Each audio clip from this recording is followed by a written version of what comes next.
Welcome, everybody, to the inaugural version of the Boulder County Fair Beer Festival. We're here in Longmont, Colorado, at the home of the Boulder County Fairgrounds. My name is Jim Burris, and I'm your host for this small panel discussion featuring Boulder County Brewers. And I'd like to introduce who we have here on hand. Guys, thank you very much. To my immediate left, we have Josh Goldberg. He is the Community Event Manager for Left Hand Brewing. Josh, welcome. Hi, everyone. Next to him, we have Will Witman. He is the owner of Niwot Hops, one of the early locally sourced sources of hops grown in Boulder County. If you're a home brewer, you want to check out Will's website and find out what he's got on growing on his vines. And Will, welcome. Thank you very much. And next to him, we have Ted Risk.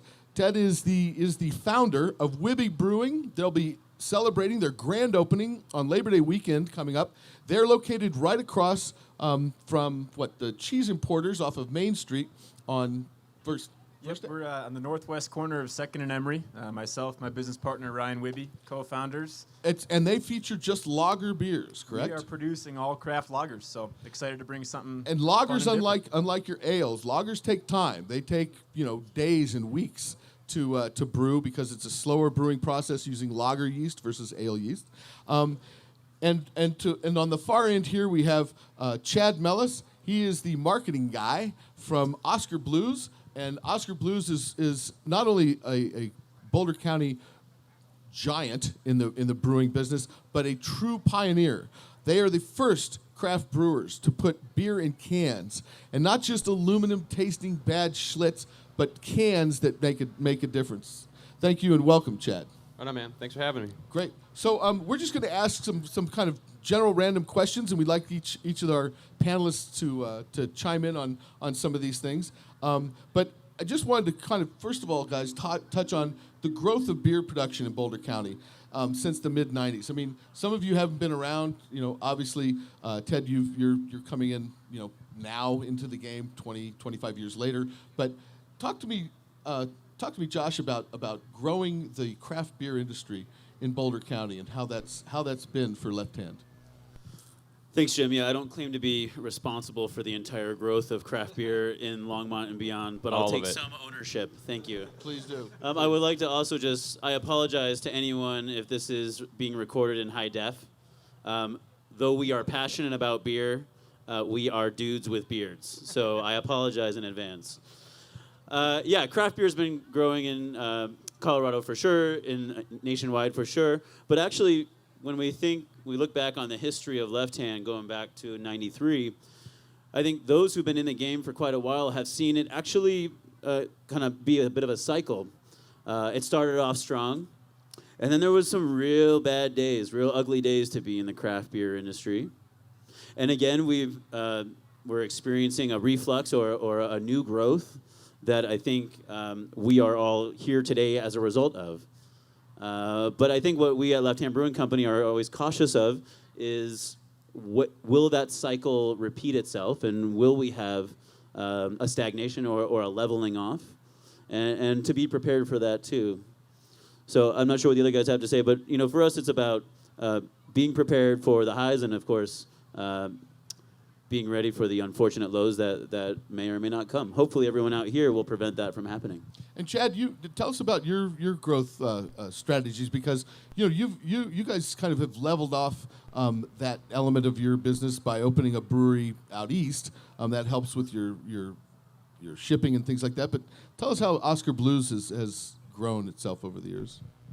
I think again we're all pretty fortunate to be part of kind of a pretty amazing era of craft beer. There's a lot of adventurous brewers making, a wide variety, a lot of options of beer, and I think that's intriguing a lot of different beer drinkers. We have a very, educated and adventurous beer drinker these days, so there's a lot of room and a lot of diversity amongst all of us, and everybody's kind of got their niche and what they're passionate about and what they bring to the table. So it's a very exciting time to be part of this culture, whether you're a beer drinker or a brewer. or just a fan in general, because there are a lot of options and a lot of great people doing a lot of great things. So I think what has really propelled that growth has been the dynamic offerings that people have contributed, and a lot of those great people along the way being creative and not scared to do something different. So, there's a lot of pioneers that paved the way for what, we're able to sit up here and talk about right now. So that's pretty exciting stuff. And as far as growing outside, we have another brewery in Brevard, North Carolina, another kind of small mountain type community, great vibe, outdoorsy, great music, another great beer culture out there just outside of Asheville, North Carolina. And again, I think they have a very similar vibe there. It all kind of resonates off that creativity and that adventurous, lifestyle from brewers to beer drinkers. And again, just really great a great thing to be part of, at this time. Great. Ted, tell me something about how Wibby has looked at opening a new brewery. Everybody would seem that wow, this is a saturated. I mean, Boulder County has upwards of 60 some odd craft brewers, but you're opening up, and why? What was the decision made, and what is the difference between maybe opening a brewery here versus in Boulder County versus Denver or anywhere else? Sure, yeah. Well, I thank you, Jim, for inviting me onto this. This is an honor. But I think you mentioned it as you started talking about the history that involves Boulder County with craft beer and how a lot of the origin of it all started here. I think there's a lot to be said for that. And since then, obviously, you have a lot of breweries that have developed in different ways. And you have breweries here in Longmont, like Left Hand Brewing Company and Oskar Blues, that you see around the country. You walk into a grocery store in Chicago, you're going to see those names on bottles and on cans. So around the country, Longmont, Colorado has a place. Let's give this playing a second here. But around the country, Longmont has a place on the craft beer map, and I think that's a pretty special thing to acknowledge in this forum. And so Ryan grew up in nearby Gun Barrel, and he always wanted to open a brewery close to home. And when we were looking where we wanted to do this, we knew right away it was going to be Boulder County.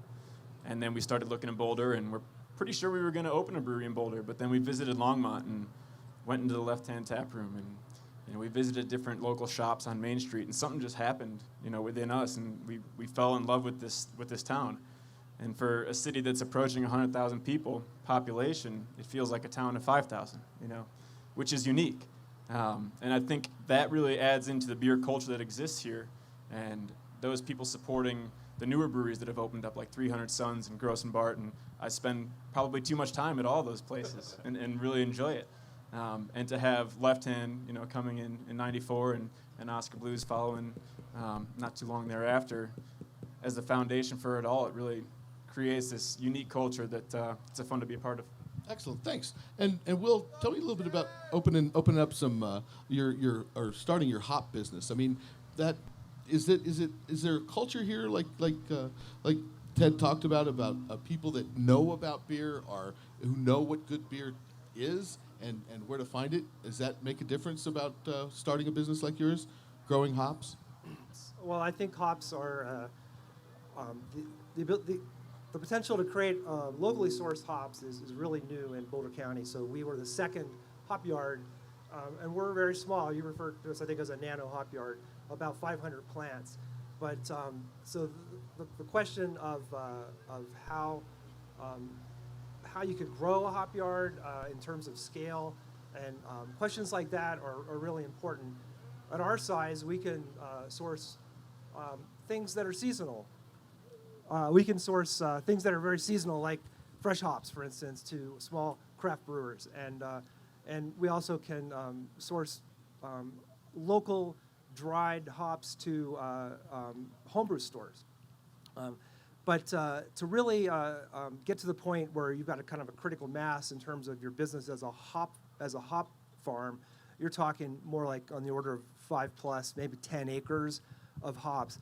And what we've seen in the last 6 years since we started, we were actually the second hop yard. The first was about a 1-acre hop yard started by Rich Andrews. So this is our 6th season. Now there are at least 2 or 3 other larger hop yards in Boulder County. And on the western slope, there's maybe 140, 130 acres of hops, as far as I know, last count, being grown there. So there's momentum. There's more and more acreage being put in every year in Colorado. But in Colorado, let's say there may be 150 acres, let's say 120 to 150 acres altogether in the entire state. Well, in Yakima or Washington State or Idaho, where they grow most of the hops, that's tiny, tiny, tiny. A normal-sized hop farm might be 1,000 acres or 1,500 acres. So the entire state of Colorado, we've got maybe 150. So it's growing slowly, and there's more demand, and we've certainly seen it change in the last 6 years. Great. Thank you. And just to open it up to each of you, if you could maybe talk briefly about where you see craft beer growing in the years ahead. I mean, one of the trends that's taken off recently is nano breweries that are brewing 7 or 10 barrels of beer at a time, and basically not trying to take over the world, but just maybe take over the taps or a couple of taps in the local restaurants in their town. Niwot, Colorado has 2 craft brewers, which is just amazing. But maybe speak to that, Josh. Yeah, I think we can try to predict what's kind of ahead of us in the craft beer industry.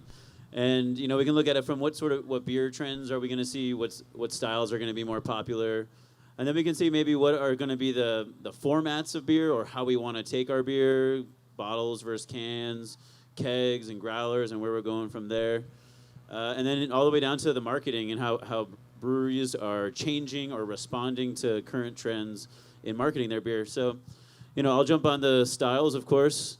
Right now, we'd be hard-pressed to walk down the line of brewery tents over here and not find a great IPA. I think maybe what we're seeing these days is the growth of the session IPA, and maybe dialing back a little bit on the big imperial doubles and looking for a really great session IPA that has flavor, that's memorable and bitter, but not gonna knock you over. Also super popular in our industry right now is collaborating and seeing breweries partner with other breweries. I think that's something that's beautiful. It's unique to our industry. If we start looking at maybe the wine industry or distilled spirits. So I think we're going to continue to see more and more collaborations from weirder and weirder partners, folks from across oceans or across states that partner up. And I'll let a couple other folks speak. Dad, you want to jump in here about where do you see Wibby fitting into kind of milieu of brewing in the years to come? Sure. Well, I think you mentioned oversaturated, and I don't think that this industry is even approaching that point. It's an industry that has experienced double-digit growth by sales and volume each year for the last 5 years, and just this year, for the first time, did craft beer eclipse a 10% market share of the overall beer industry. So that just shows you how many more beer drinkers there are out there that are ready to be converted into craft beer drinkers. And with all the different directions that craft beer can go, whatever those directions are, it's only a matter of time before more and more people keep experiencing this energy and this fun and gravitating towards it. So at Wibby, we're focusing exclusively on lagers. And obviously it's a niche that's underrepresented, we think. But it's one that you're starting to see more and more craft breweries devote resources to. And it's hard. It takes time, it takes energy, it takes tank space, real estate in your brewery. But if you make that commitment, it does give you that point of differentiation. And we're excited to be bringing something to this growing industry that few are selecting to bring to. So, And Chad, mentioning cans, why cans? Why nitro? Why are people putting their beer on nitrogen? And why are you going so gangbusters with your cans, which is amazing? Was that one question? Well, it's several questions. It's a whole horizon. Right. On the can side of things, for us, kind of coming together in the town of Lyons, Colorado, the people that were kind of collectively making up Oskar Blues was very much so an outdoor-centric group of people. That aside, the restaurant was started in 1997, started brewing beer in 1999, and really wanted to promote the restaurant side of things by distributing beer, fairly locally. And when we were looking towards how to do that, whether it was which bottle line we were going to buy, because that's what everybody did, we kind of received some like a cold call via fax. I don't know what you call that. Cold fax?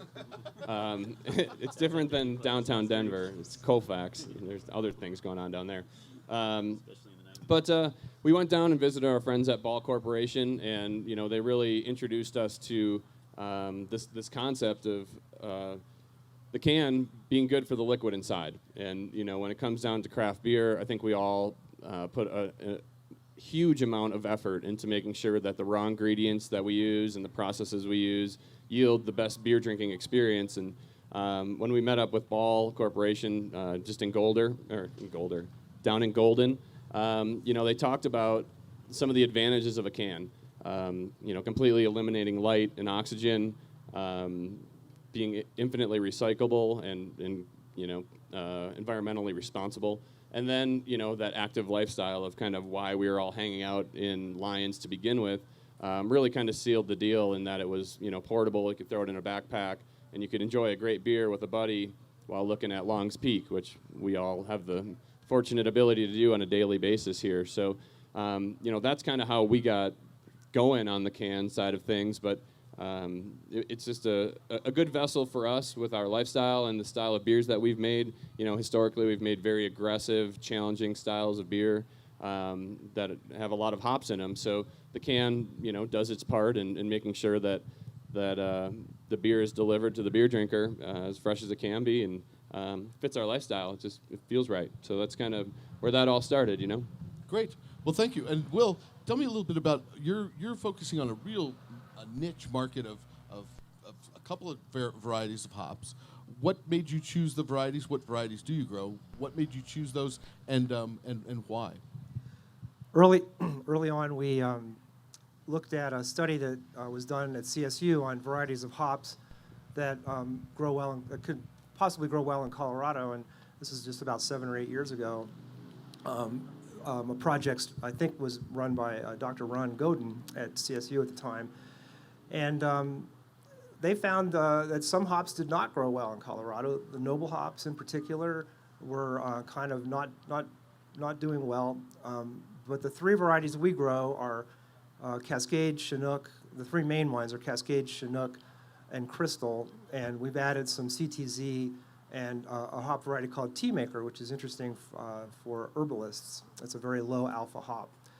But we also sourced our hops originally in consultation with people at CSU from a disease-free source. A company in Fort Collins happens to sell disease-free starter plants, and one of the plants they sell are hops, and they were just getting started with that.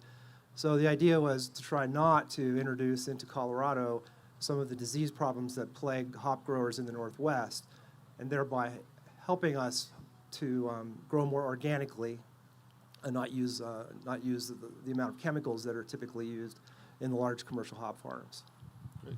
And Josh, I have a question. Do you have something to add to this? I have something to add, Jim. Please do, because I have another question. Jim, you told us to talk. We're going to talk, man. Please. I've got this brand new Oskar Blues IPA that's sitting in, so you're going to have to cut the mic. I think what's interesting is you asked about things, how it's changed and what are trends. When I entered the craft beer world, 10 years ago, as just a consumer, sitting at my local pub and falling in love with beer, then what was huge was these big black imperial stouts. And, there were breweries like North Coast making incredible imperial stouts, or Victory making a killer Storm King. And that was so popular. And then it seemed to be double IPAs. Those were big and huge. Sours more recently. But what's interesting to see in the craft beer world is beyond just the beer that's evolving, but we're also kind of maturing as an industry, and we're seeing changes in things like marketing and how, it used to be that we just make a great beer and then stick it in a vessel, and the logo, the artwork, the campaign after that was a second thought, And now what we're seeing is marketing departments in breweries having as many folks as the brewing team might have, and the amount of energy going into not just putting a high-quality beer into the bottle, but how to dress up that bottle so that all these folks out here see it, catch it, know that IPA is better than the other IPA, and grab it. And then, of course, we got to get that message out. So, we're seeing big changes when it comes to reaching our consumer. Maybe it was beer festivals were the primary method, and then Facebook advertising is huge, and now how are we marketing ourselves to the community? And that's changing. Year by year, reports are coming out about how we can connect with our consumer. And one thing I wanted to ask you too about is, Left Hand has taken to putting its beer on nitrogen, actually infusing its beer with nitrogen in the bottle, so that you open it up and you don't have a widget in the bottom that Guinness kind of made popular a couple of years ago. But you've had some great success with that. Tell me about the decision to put your beer on nitrogen. Yeah, we put beer on nitrogen.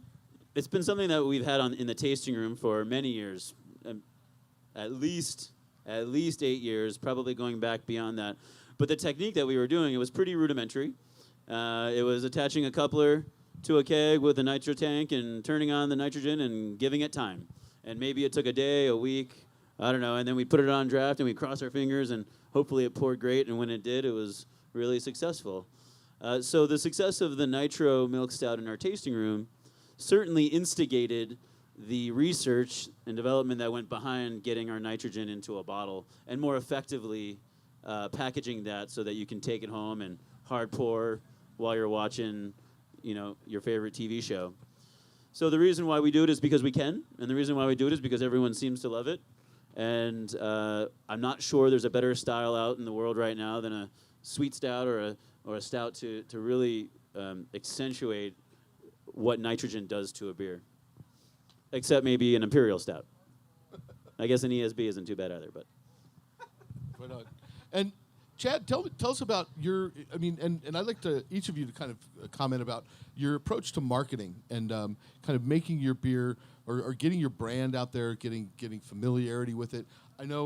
Because Left Hand and Oskar Blues have both had considerable time invested in various marketing elements. Some have taken off and are quite successful. Others aren't maybe get as much traction. But tell me, Chad, what is your kind of marketing tool of choice? Is it a beer festival? Is it your own tap rooms, or what do you see as the best way to get your beer in front of people and to introduce your beer to new customers?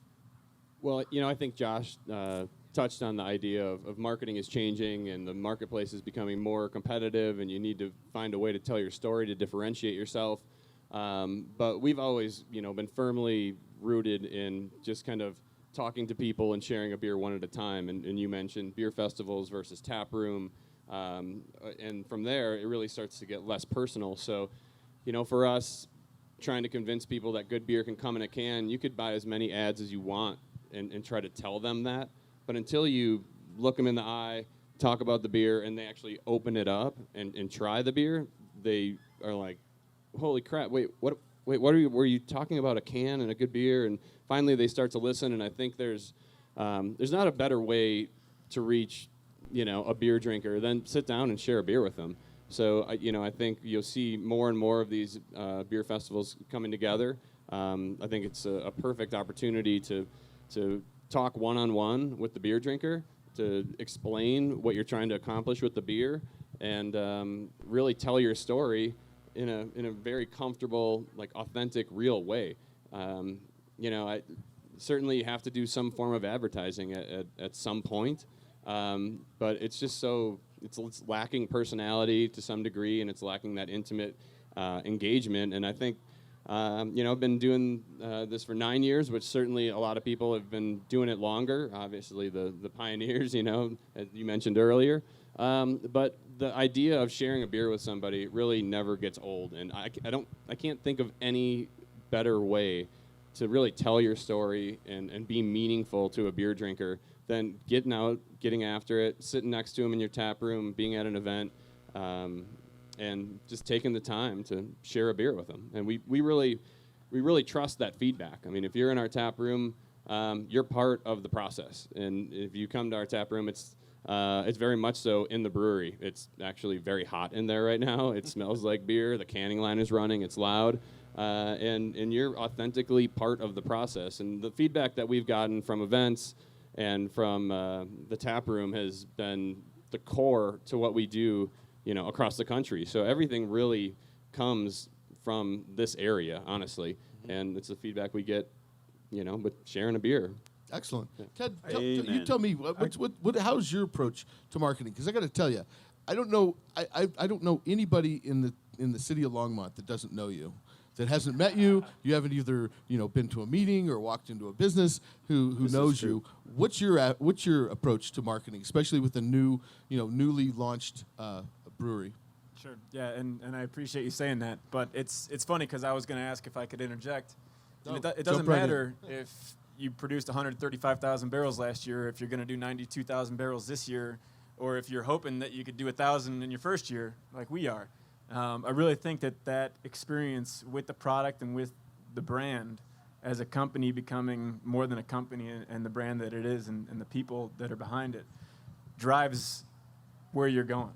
Ryan and I joined the Longmont Chamber of Commerce a year ago, before we were capitalized, before we were in a position to move on our construction project, because we believed in Longmont and where Longmont was going as a community and as a beer community, and we wanted to be a part of that. We wanted to build around that. And it's led to us developing relationships with countless people that I'm just so grateful for. Dee Thompson's here. She and her friends reached out and said, "We love beer. Could we come say hi?" And we said, sure. And we hadn't even started construction yet, but we had some samples because we were raising money for our venture. And so we poured them for... Thanks, Dee.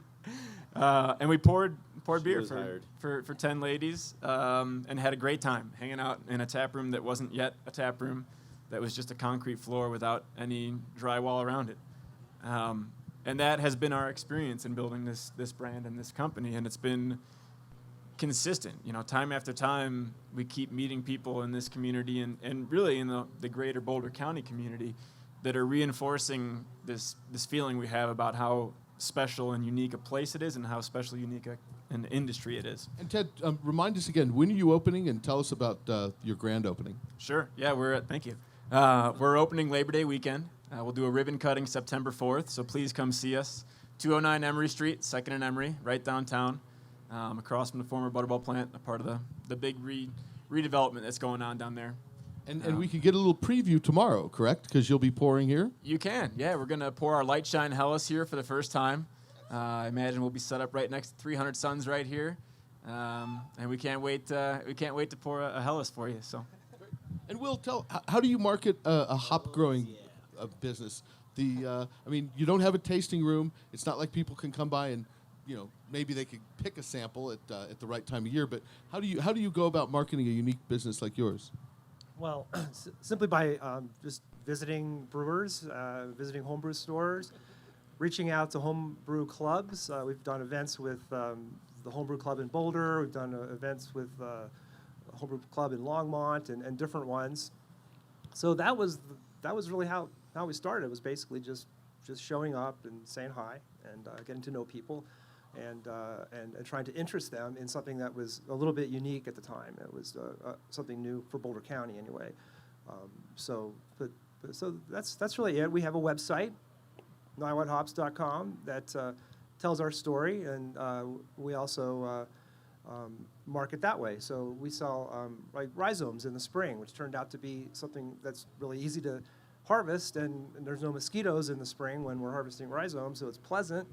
And people all over the country find us and have purchased rhizomes all over the world, frankly. Although we can't ship them to other countries, we've had people from Norway and Italy and different places. It's crazy. But so the website is a big one. Is that a customs deal? It is. It has to do with just transferring live plants into countries and not, I guess, potentially propagating diseases. One brewery was from Sardinia, which I knew nothing about Sardinia, but it turns out it is actually an island, and they were very disappointed that we weren't able to ship rhizomes to them. But anyway. Great. Well, to kind of wrap up here, guys, because we're running short on time, but I'd like each of you to comment about if there was somebody here in our crew, in our crowd out here that maybe had never had a craft beer or had your craft beer, and so they're walking up to your tent and they're trying this. And for you, Will, it's basically, they're visiting your website and want to order something maybe. But Josh, tell me, what are you going to tell them? What's your story about Left Hand, and why does this beer deserve to be in their high rotation of beers that they order when they go out and have a beer with their barbecue or their burger or their fine dining experience at the Sugar Beet or the Greenbrier? Oh my gosh, Jim. Jim, for about 6 years, I was fortunate enough to be standing behind this big stone wall, bar at Left Hand Brewing Company, and it might have been the most rewarding 6 years of my life. I got a couple free beers out of it, so I'm very rewarded. I didn't mean that kind of rewarding, Jim. Oh. I meant rewarding. Jim, so what would happen is people would come into Left Hand for the first time, experience Left Hand for the first time, and I wanted to make that experience as rewarding and memorable and lasting as possible. And so your question puts me in that place where what would I want to do or say or convey to this person who just walked into 1265 Boston Avenue for the first time? And, I think our brand is bigger and prouder than just the liquid inside the bottle. So, I want the person who comes to Left Hand for the first time or opens that bottle for the first time to kind of like the baby can't be crying in the background. There can't be, a Super Bowl going on behind you. It has to be welcoming and warm and comfortable, and it has to be familiar and friendly. And then I'm probably going to pour them, a Sawtooth or a Milk Stout Nitro, and get them into the right mindset to prepare to receive, communion, if you will, Jim. And with a pretzel, and so stick your just, tongue out. I think it's bigger and better than just the beer, which is of course the trophy that we're showing off. So I'd certainly send them down the angle of a Sawtooth or a Milk Stout Nitro, unless of course they said they hate those styles, and then we go a different direction. But I'd want it to be about an experience, not just a sip. And I think if we can do that, as Chad said, the power of the tasting room, if we can do that one person at a time, one pour at a time, then we can convert those who are misguided, the 90% of the craft beer consumers who are still stuck on fizzy yellow beer. And if we can create a memory, that will change, and we will be part of this revolution. Chad, what are you going to say to somebody walking into the Tasty Weasel for the first time? They're from Indiana. They've never seen the mountains, and they've never seen real craft beer. Sure. Well, sitting under the view of Longs Peak and Meeker Peak is obviously a great way to start, because I feel like it's played a huge role in where we came from, why we're here, the perspective that we have, the adventurous lifestyle that, I think we're all kind of chasing, and that quality of life. So I think it all starts there, and obviously that view, certainly helps. But, I think right now the greater good of craft beer is to be very open-minded. I mentioned earlier there's a lot of really super creative people, and there are a lot of beer styles out there. And, if somebody tells you that they don't like craft beer, I would just challenge them to sit down, be open-minded, and take the time to, go out there and try these different options. I think that's where we're at right now. Ted mentioned 10% share of beer drinkers drink craft at this time. There's a lot of beers out there that the rest of those people really like. They just don't know it yet. And when you see people that have their mind made up one way or another, I think the biggest opportunity that we have, whether you're at a big brewery, a small brewery, whatever, craft in general, is to be patient and educate the consumer about all the different options. So, for us, the lifestyle plays a huge role. This place, when I see our can in New York City, I still feel the mountains, and I hope the beer drinker does too. And but I think it's that one-on-one interaction and keeping an open mind. There is a beer out there for you. If you think you don't like craft beer, I would just urge you to maybe be a little more open-minded and be patient. And there's a beer out there for everybody, and I think that's the exciting part about where we're at right now. And Ted, what do you think is going to be selling your beer? What's the story you want to tell? And I'd- why I'd- lagers? I'd- I mean, I'd like to hope everybody that- wants that IPA experience, right? They want their mouth twisted into a pretzel. Sure. With Yeah. the hops, No, we've right? got a delicious IPL that I can't wait to pour for you, Jim. But I'd like to think that you said they're from Indiana. I'd like to think that the conversation would start by asking what part of Indiana. I don't think there's a script. I think it does revolve around that interaction that you have, and it does start with that one-on-one interaction, and it goes from there. And Chad and Josh both talked about it. It's at the root of what makes craft beer is that experience. And you have that experience with the beer, and it's different. And you can have that experience with an individual as a part of that experience, and it makes it all the more unique.